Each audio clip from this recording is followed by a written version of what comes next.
This girl is Emily. Emily had always seen someone in the mirror, someone standing behind her, watching her, mimicking her movements. But no one believed her, not until a secret unraveled. On her 18th birthday, she vanished. In a grand, isolated mansion lived a family of 3, a mother, a father, and their daughter, Emily.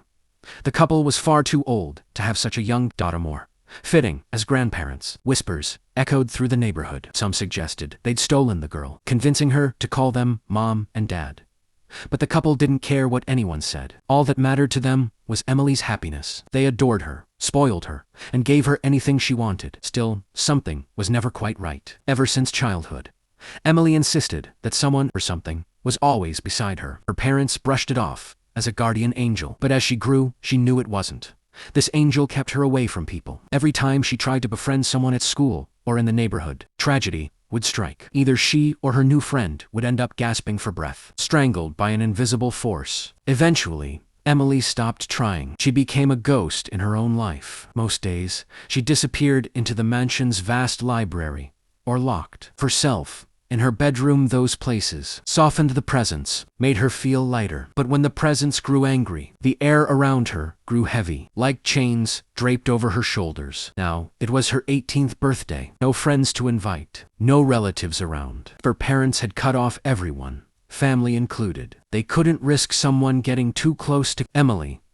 Anyone who did met with strange accidents or worse. So they built high fences, locking the world out. Still, inside their fortress, her mother's gentle voice floated through the halls. "Emmy, wake up, darling. I've made your favorite cake." Emily didn't want to move. She knew what the day would bring: pretty dresses and generous gifts. Things that meant nothing to her anymore. But she wouldn't disappoint them.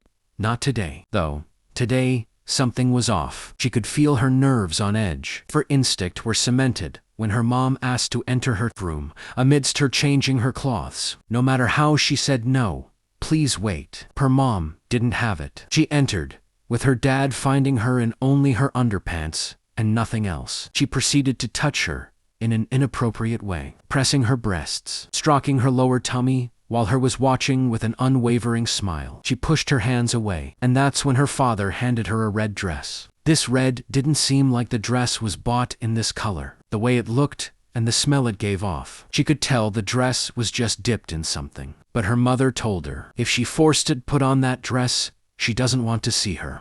Not wanting to upset her parents, she relented and put on the dress. As soon as her head came through the neckline, she saw something. A figure, a person. She was sure she saw it. At first, she thought it was just an illusion and continued dressing. But then she really saw it. Now, it wasn't just a shadow or a flicker. It was a girl who looked exactly like her. "Finally, we can see each other, sister," the girl said in a sing-song voice. So soothing, so eerie. "Who are you?" Emily asked, her voice trembling. "I am your sister, silly." The girl cocked her head, her eyes flickering with an eerie red glow, filled with curiosity. "I'll get really mad if you don't know me, sister." Emily was terrified, but she couldn't admit she didn't know her. She was afraid of what this mirror twin, might do. "We've been together for the last 18 years. I've always wondered how you'd look on our 18th birthday. I was patient. I waited." Emily's heart pounded. She turned and opened her door, desperate to find her parents and tell them what was happening. But as soon as she stepped into the hallway and her parents saw her, they dropped to their knees and began to prostrate themselves. Drop a heart if you want to know what happened next. Subscribe to support, like, and comment.